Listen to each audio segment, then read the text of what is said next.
stato un pessimo inizio di giornata quello degli utenti pendolari che erano abituati a prendere la linea 80, quelli che vanno appunto a Venezia ma anche da altre parti, che partono dall'Isola dell'Unione, in quanto questa mattina invece del solito bus di Arriva Veneto della linea 80 che parte dall'Isola dell'Unione, quindi raccoglie una parte dell'utenza che risiede nel centro storico di Chioggia, parte per l'Isola dell'Unione, arriva in Viale Padova, si fermava prima appunto all'ex fermata di Siamic che adesso è stata in via di demolizione, anzi è stata ultimata la demolizione, poi proseguiva per Viale Umbria, prendeva le solite fermate e poi andava verso Venezia.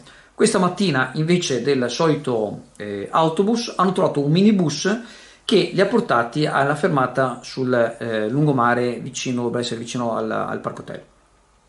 Ovviamente questi si sono abbastanza infastiditi, se la sono sfogate con il povero autista e cioè, hanno fatto le loro dimostranze all'autista che in realtà però da quello che ci riferisce in maniera non ufficiale qualche autista sempre di Arriva Veneto, la decisione non sarebbe stata presa da Arriva Veneto ma arriva dalla città metropolitana in quanto per ovviare al fatto che adesso praticamente quando l'autobus esce appunto da Piazza Italia e attraversa Viale Padova e arriva dove dell'ex Siamic, non può fermarsi là, non può raccogliere le persone là perché sono vicine al cantiere e quindi prosegue in pratica.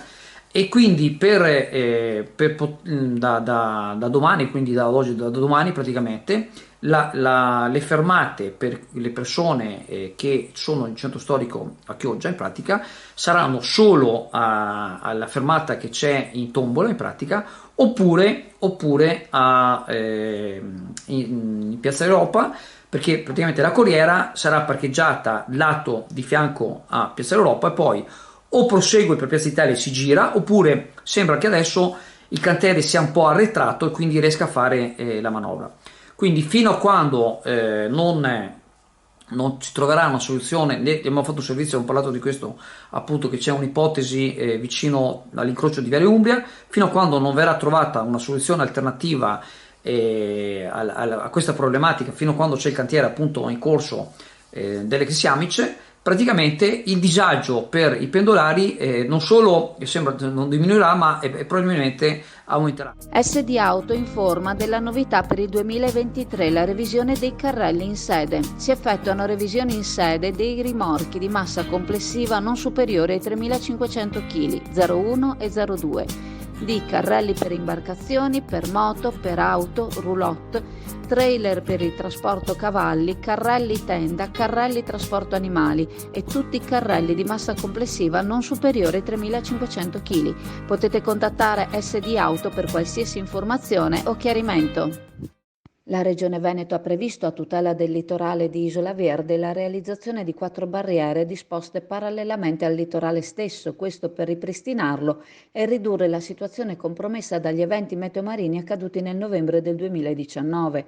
I lavori sono stati affidati dal Genio Civile di Venezia e per poterli effettuare nelle aree in cui si svolgeranno si rende necessario disciplinare la navigazione ai fini della sicurezza. Fino al prossimo 21 agosto la ditta appaltatrice realizzerà 4 barriere in parte emerse e in parte soffolte parallele alla costa. Viene interdetta nell'area la navigazione, la sosta, l'ancoraggio, la bagnazione, le immersioni in genere e ogni altro mestiere marittimo.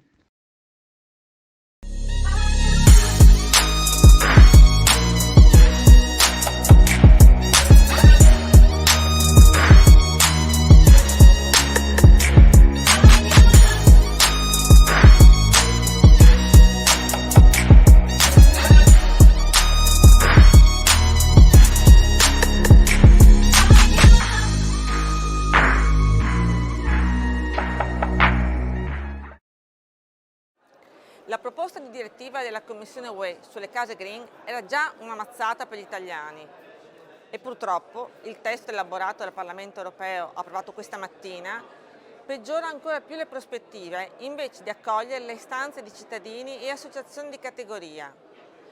L'asticella dei target energetici è stata innalzata. Entro il 2030 gli edifici commerciali dovranno raggiungere la classe D, mentre gli edifici residenziali dovranno farlo entro il 2033. Con questi limiti temporali lo sforzo richiesto agli italiani è enorme e insostenibile.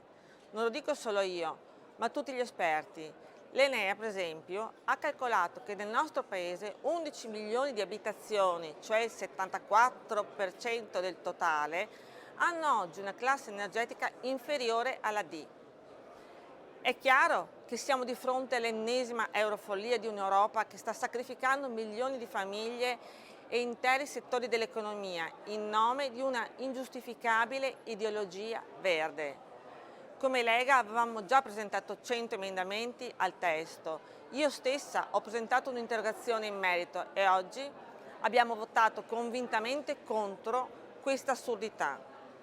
Purtroppo non è bastato, perché il testo è stato adottato anche con la complicità della sinistra italiana, che ha dimostrato di non tutelare i nostri cittadini. Noi continueremo a dare battaglia anche in vista dei negoziati e delle votazioni in plenaria, perché il messaggio all'Unione Europea deve essere chiaro: le nostre case non si toccano. Passa all'Indiga a trascorrere una pausa in relax e vista mare. All'Indiga troverai dell'ottimo gelato artigianale, gusti tradizionali e novità per deliziare il tuo palato.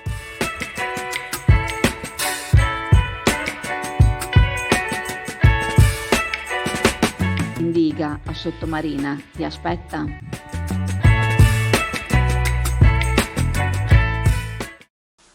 Allora, sulla Nuova Venezia di oggi c'è un articolo di energia, si sono sbagliato a scrivere, hanno scritto energia civica, invece bisogna scrivere energia cinica.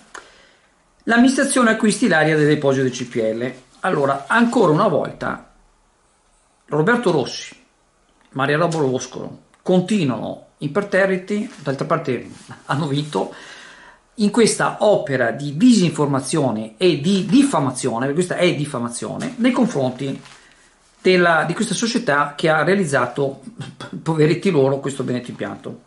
Allora, qua loro scrivono, dopo il terreno su cui sorge l'impianto GPL si è acquistato dal comune e dall'autorità portuaria, si accelera per trasferirvi il mercato ittico all'ingrosso. Lo chiedono i consiglieri comunali di energia cinica Roberto Rossi, Maria Rosa Boscolchio, dopo la sentenza della Cassazione in merito alla bancarotta fraudolenta di Costa Petroli. Nel 2015 avevano svenduto il terreno su cui sorge il deposito e ora verrà messo all'asta per pagare i creditori. Poi parlano tutta una serie di cose, per sintesi, no? E dicono: già da tempo avevamo segnalato agli uffici e alla passata giunta che la palazzina era abusiva. Oggi di fatto risulta che la palazzina non solo è abusiva, ma insiste su un terreno non di proprietà di Costa Bienergie. Ecco, allora.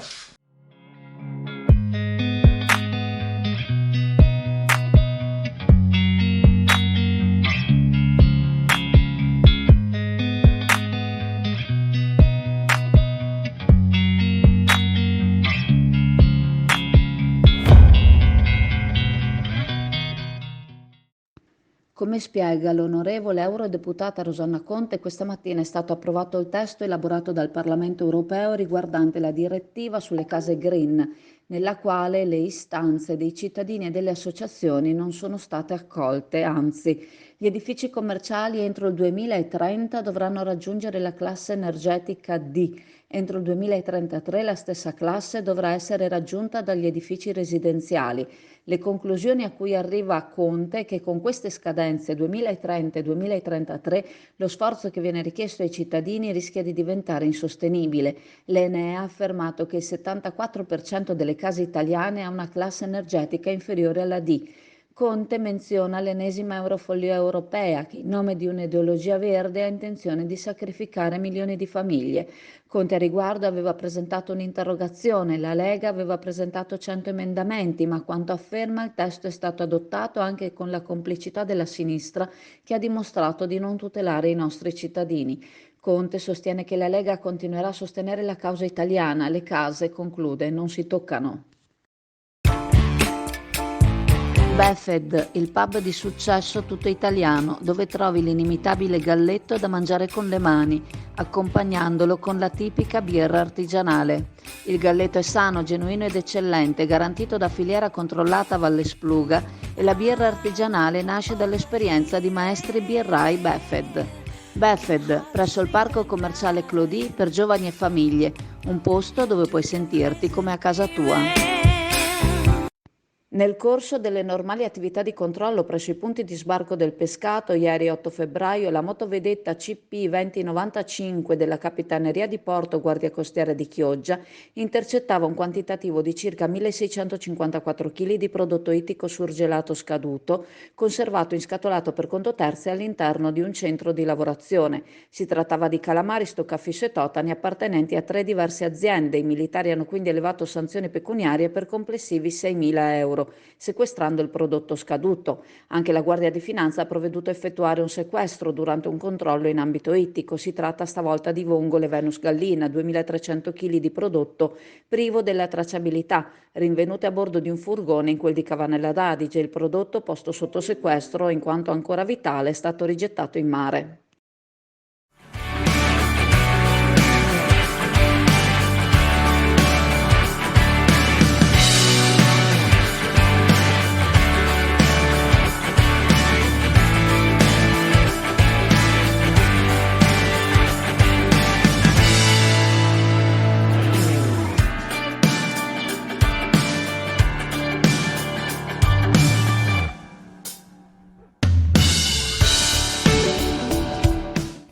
Cambio di rotta per i 2 assessorati in quota alla Lega, usciti Serafini Bilancio e Griso Lavori Pubblici, entrano Paola Orlando con deleghe a bilancio, finanze, tributi, partecipate, personale, informatizzazione e innovazione e Angelo Mancin, a cui nella rassegna questa mattina abbiamo cambiato il nome e ce ne scusiamo, errore mio. Con deleghe a lavori pubblici, edilizia scolastica, legge speciale per Venezia, viabilità, rapporti con le frazioni, patrimonio e servizi manutentivi. Lo annuncia il segretario della Lega ringraziando gli assessori uscenti per l'impegno e il lavoro svolto durante questi 16 mesi di amministrazione. Allora, siamo alla Camera, per iscrivere la Camera qua ai saloni e la Camera ha deciso di iniziare il servizio di pulizia del pesce. È assolutamente obbligatorio la prenotazione per la pulizia del pesce.